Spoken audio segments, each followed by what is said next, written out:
Fala, grunautas, beleza? Nós vamos agora para um exercício de fixação da matéria que foi dado na aula passada, certo? Então, o que nós falamos na aula passada? Nós mostramos como nós podemos representar uma reta por meio da equação de dois planos, né? Então, nós falamos por cima um pouquinho dessa ideia e agora a gente vai tirar desse um monte de letra e vai passar para a prática, né?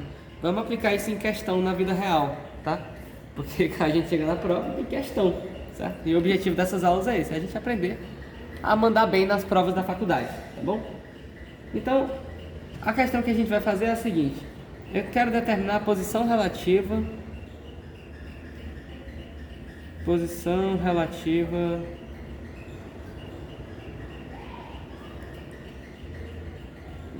vou colocar a posição relativa entre uma reta e um plano, certo?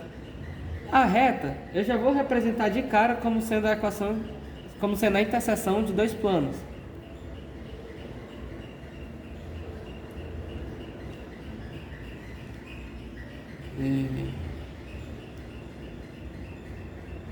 Então aqui, ó, plano 1, x mais y mais z mais 1 igual a 0, 2x menos z menos 3 igual a 0. E eu quero saber a posição relativa dessa reta e desse plano π, que eu estou descrevendo como 3x mais y mais 7 igual a 0. Ok? Então essa é a questão. Quero saber a posição relativa entre essa reta e esse plano. Só que essa reta aqui ela já está sendo definida como sendo a interseção de dois outros planos. Beleza? Então qual que é o método para a gente fazer isso? O que a gente aprendeu na aula passada? Primeiro eu tenho que descobrir o vetor diretor da reta R. Beleza. Para eu descobrir o vetor diretor da reta R, eu tenho que saber quem é que é o vetor perpendicular a esse plano e o vetor perpendicular a esse plano. E depois eu executo o produto vetorial entre esses dois vetores. Então bora lá. Vetor U. Quem que é o vetor U? É o vetor diretor de R. Perfeito. E aí quem que é o vetor perpendicular ao primeiro plano? É o vetor cujas coordenadas é igual aos coeficientes do plano. Então aqui é um x, um y, um z. Então o meu vetor N1 ele vai ser dado por 1, 1 e 1. Já o vetor N2 ele vai ser dado por quem? Veja que a coordenada, o coeficiente que acompanha o vetor x, a coordenada x é 2. Mas a coordenada y não está explícita. Se não está explícita, então o coeficiente que vem antes dela é 0. E atrás do z tem o menos 1. 2, 0, menos 1. Beleza. E aí quem que vai ser o meu vetor diretor U? Ele vai ser dado pelo produto vetorial de N1 e N2. Isso foi matéria da aula passada. A gente explicou isso na aula passada. E aí como que a gente calcula isso? Faz o determinante. I, J, K.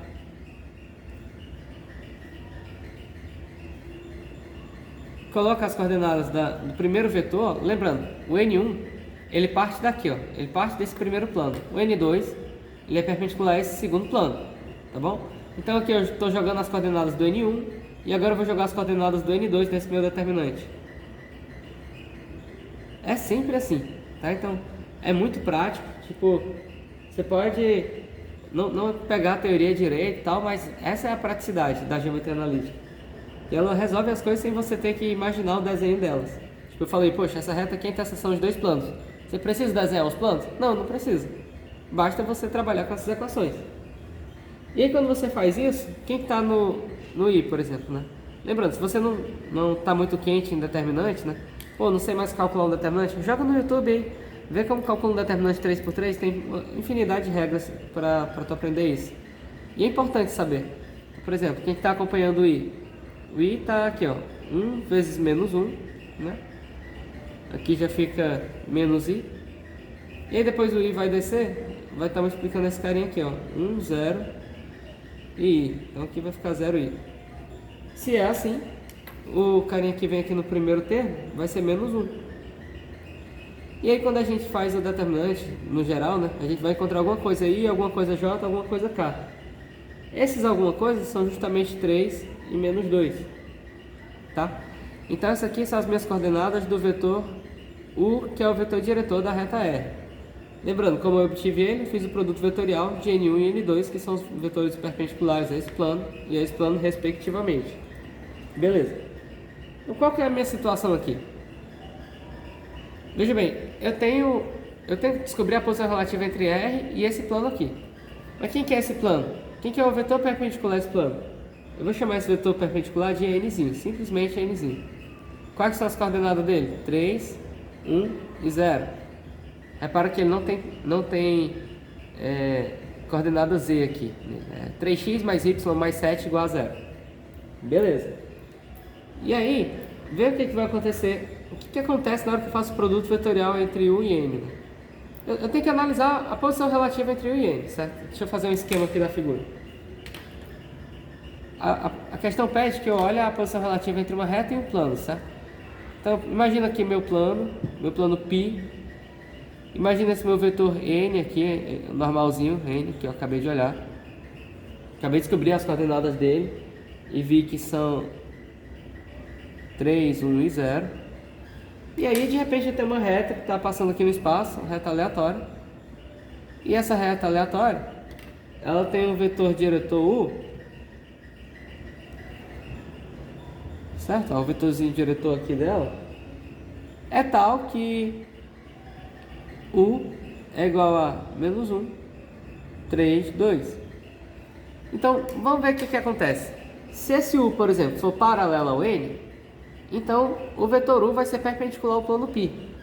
E aí a posição relativa vai ser essa. A reta é perpendicular ao plano. Se esse vetor U for perpendicular ao N, né? Se esse U for perpendicular ao N, ele vai ser paralelo ao plano. Né? Tipo, veja, se o U faz 90 graus com N e o N já faz 90 graus com o plano, então o U vai ser paralelo ao plano. Então, o primeiro teste que é bom a gente fazer é calcular o produto interno entre esses dois vetores. Então, vou fazer o produto interno entre N e U. Porque se der zero, eu já vi que eles são perpendiculares. Entende? Se não der zero, vou ver a posição relativa deles. E aí, quem que é o produto vetorial entre N e U? Esse é o produto vetorial entre 3, 1 e 0, menos 1, 3, 2. Não é produto vetorial não, desculpa, produto interno. E no produto interno a gente multiplica as coordenadas correspondentes. Então esse 3 vai com menos 1, 1 vai com 3 e 0 vai com 2. Então esse aqui, ó, 3 vezes menos 1, mais 1 vezes 3, mais 0 vezes 2. Isso aqui dá menos 3 mais 3 mais 0, é 0. Opa, se é 0, o produto interno de dois vetores está dando 0, então esses vetores são perpendiculares. Logo N perpendicular ao U. Pô, excelente. Se o N é perpendicular ao U, então quer dizer que o U realmente é paralelo ao plano π. Agora a questão é saber se o U pertence ou não ao plano π.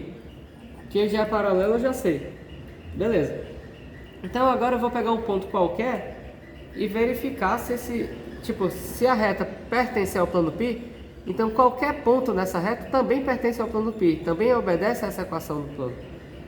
Então eu vou chutar aqui, por exemplo, um Z, vou calcular a equação dessa reta. Vou pegar um ponto qualquer aqui. Vamos pegar um ponto qualquer. O que acontece se eu jogo, por exemplo, Z igual a 1, aleatoriamente? Eu quero um ponto nessa reta tal que o Z seja igual a 1. Se o Z é igual a 1, na hora que eu olho para essa minha primeira equação aqui, eu já observo que o meu x vai ser 2. Certo? Nessa segunda equação, isso já me implica que o x é igual a 2. E na equação lá de cima, se o Z é 1, o x é 2, o y vai ser 2 mais 1, dá 4. Quando joga para o outro lado, o y fica menos 4.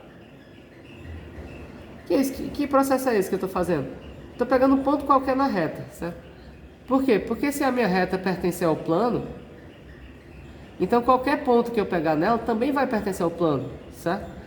E se ela for paralela ao meu plano, sem estar contida nele, qualquer ponto que eu pegar vai estar fora desse plano. Então é isso que eu estou fazendo. Estou pegando um ponto qualquer na reta e vendo se ele pertence ou não ao plano. Pois bem, eu peguei o ponto Z igual a 1 e aí calculei as coordenadas x e y dele. Legal. Então quem que é esse meu ponto aqui? Meu ponto é o ponto A igual a 2, menos 4, 1. Beleza, agora eu só tenho que observar se esse ponto satisfaz essa equação. O que significa ele satisfazer essa equação? Significa que ele pertence a esse plano. Então a pergunta é, o A pertence ao plano π? E aí como que a gente verifica isso? Substitui as coordenadas do A na minha equação do plano π. Então 3 vezes, em vez de x vai ser 2, mais o y, que vai ser menos 4, mais 7, igual a 0. Se somente se 6 menos 4 dá 2, mais 7, 9. Se somente se 9 igual a 0, isso é falso, né? Então o que quer dizer falso? Por que isso é falso? O que isso se representa? Representa o seguinte, representa que eu peguei um ponto qualquer na minha reta, fui verificar se ele pertence ao plano. Eu já descobri que a minha reta é paralela ao plano, tá bom? Como minha reta é paralela ao plano, então ou ela está dentro ou ela está fora do plano.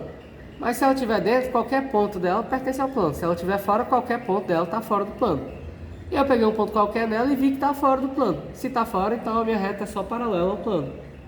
Então a minha reta R é paralela ao plano π. E a interseção da reta R com o plano π é simplesmente um conjunto vazio. Não existe interseção. Tá bom? Ou seja, ela é paralela sem encostar no plano. Beleza? Então esse foi o nosso exercício de fixação da matéria da aula passada. Valeu? Até a próxima.